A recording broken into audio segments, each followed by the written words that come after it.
Welcome to September. So what is our metagame actually looking like for the top 10 decks? Make sure you guys smash the living crap out of that subscribe button so you guys don't miss out on more. We're going to start off over here with Flanders. Now, this was actually kind of a hard choice, but Flanders topped every single regional weekend here. So I got to give it up for M-Pen and Friends. The deck has been very consistent. The deck has actually kind of done a lot more than I actually thought it would at this point in time, where we've seen this deck just grinding people out of the meta. And honestly, if you want a good consistent deck now that we've seen Advent of Adventure get the reprint, go pick this up. I mean, you have a couple of things that are going to cost you a little bit. It's going to come down to, you know, what your extra little costs are in terms of overall representation. But I think that this is by far one of the most excellent decks that you can just have as an anti-meta contender out here and surprise your opponent. All right, if your opponent isn't fully aware of what's going on in the course of just getting blown out of the game, then I think you can do very, very, very well with it. And then, of course, I mean, I got to toss Brandon in here. Brandon has continued to fall from glory. Now, don't get me wrong. There's the Chimera variant, which we'll talk about a little bit later in this video. But playing standard Brandon at this point in time without any of the real extra kicks kind of isn't really all that exciting anymore. I think that the deck, I hate to say it, but it's losing a lot of the steam that it had, that it made itself relevant. And I mean, if you're looking at Brandon, you're like 7 tops out of 3 weeks. That is not necessarily, you know, terrible. It is falling off, and I already can't wait to read the one comment. It's going, Robbie, Sword Soul, you forgot to mention it's a top 10 deck. Not anymore. Sword Soul has no tops out of the last week. Sword Soul's finally riding off into the sunset. It's about time. So we are seeing some pretty consistent results, but Brandon is still hurting. We have Dragon Link. Now, I will say that Dragon Link has been seeing a little bit of a dip in terms of play. Not a lot. It was very strong weeks 1 and weeks 2, and actually it was a strong deck all throughout August. It was one of those decks that you looked at and you're like, all right, well, this is the thing that I want to play for a regional. This is, you know, the consistent monster that it is.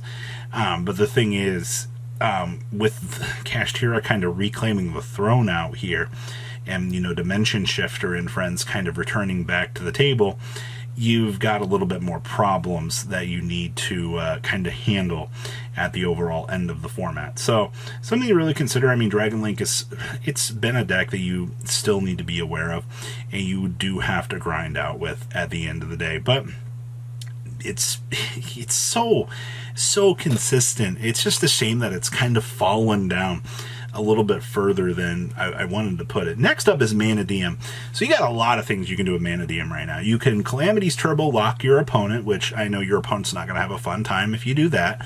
Ooh, big scary. But the biggest things that you can do with the deck are Baron Dissipator, which I'm not going to lie to you, a little bit scary at times. And then you kind of just decide what you want to do with the rest of the deck. You want to play Bishy Bulkin? You know, what are the lines of play that you want to do with? What's your objective at the end of the day? And I think depending on how you want to structure the deck, you have a lot of freedom in terms of deck building. I think it's what draws people to Mana DM. Actually, like the synchro piles in general, that really is kind of inviting, is the fact that you look at this deck and you're like, wow, you know, there's so many cool things that you can actually do with Mana DM in terms of your extra deck space. I honestly am very surprised at how well it's done with all the diversity. Next up is Rescue Ace. So, Rescue Ace. Everybody told me that this deck is not going to be a top 10er. It's going to roll off into the sunset and it's just going to be dead. And then I started looking more and more into results, and I've noticed the same thing. If you put 6 books into this deck, you have a deck that suddenly can handle a lot of the opponent's advantages. Your opponent starts taking control of the game. Oh, okay, Book of Moon. Oh, well, shame. You know, my set 4 play now with the book backing it. Oh, you ended your turn on an Orias Heart, Book of Moon. Oh, okay, well, I can go ahead and normal Fire Hydrant, start full Rescue Ace combo. That is actually kind of insane at the end of the day. So I'm going to give it to Rescue Ace. The set 4, it's insane. And it's been gaining a lot more representation. It's definitely a deck that you need to be aware of. And if you're not, well, you're just going to lose. Next up is Labyrinth. Now, Labyrinth is in a very interesting position because it is losing a little bit of favor. It's not that the deck is totally gone. It's doing better than Branded. I mean, a lot of things are doing better than Branded at this point in time. Overall, I mean, it had, for the overall percentile, I think Labyrinth had, 14 tops? It's more than half of what Branded has had in the last little time. But more and more people we're seeing not really know how to handle this. Labyrinth itself just kind of struggles with the meta. And I mean, it's probably the only relevant back row deck that we've had for quite some time. I do want to say that it's still consistent. You can still top regional. You can still get your invite with it. But in terms of its placement in the power scaling, it is losing just a little bit over time. So it's a real shame that, we can't just slap Eradicator and everything. And then next up is Unchained, and this deck has been a top 4 contender for a lot of this format because people they don't know how to handle it. The fact that the deck plays around so many of the already established problem cards that have been going on right now, it is kind of interesting to see. Also, I mean, the deck can play under Shifter, and I know a lot of people genuinely like to hear that. They like to hear that, the problem cards that are kind of sticking around in the meta aren't really doing all of the cool, crazy things there. Unchained has so many diverse ways to handle problems. It's actually kind of insane. So when you can toggle through an opponent's problem card, when you can link off with it, all of a sudden, you can continue on an advantage train. Unless your opponent knows how bad your hand is, or they know where to choke point it out, you should be able to cover so many free matchups with this deck. So don't underestimate how good Unchained is. Next up is Chimera Illusion. Robbie, but Chimera Illusion was projected to be the best deck in the room. Yeah, it was. And then all of a sudden, the last week of August, we saw something very interesting happen. Representation for Chimera Branded dropped significantly. It was like something I've never seen before. It was either people learned how to play against the deck, there was some sort of non-fusion area seeing play. I don't know what it was. I think there was a lot of counter pick to seeing Chimera Branded actually taking off. But now the deck has, after that week, after 2 weeks of strong domination, the numbers dwindled to something super crazy low. So I'm kind of curious going forward here if this deck is going to maintain as the 3rd best deck in the room, or if we're seeing the end of Chimera Illusion and we're starting to see the deck kind of put itself back into the box. Kind of interesting. Next up is Purely. Oh boy.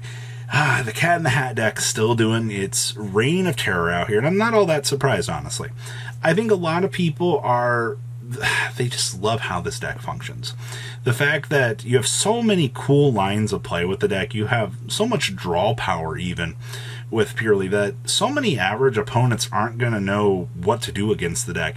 And I agree, in terms of deck builds too, but this deck, while it does have a strong showing, it usually is a lot more versed in the top 16s, I feel like. And that's not a terrible thing, but you got to really consider out here that if this deck is just kind of cruise controlling on into just getting your invite, not even getting you a top 8, I think that's a good result, but it does have the 2nd most tops out of the numbers for the block, so that's something to really consider out here as well. And the best deck in the room is Kashtira. Oh, boy, just strictly on numbers. All right, I look through a lot of the tops that we see, and there is either 1, 2, or 3 Kashtira. It's not a dominating force. I mean, we've had regionals that we've looked at, and there have been 0. None. There's been no Kashtira in some of these top cuts. So something to really consider out here at the end of the day.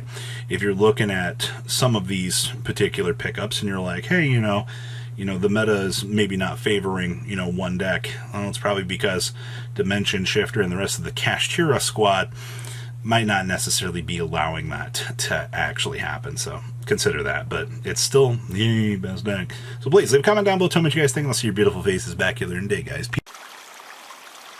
patrons. Thank you.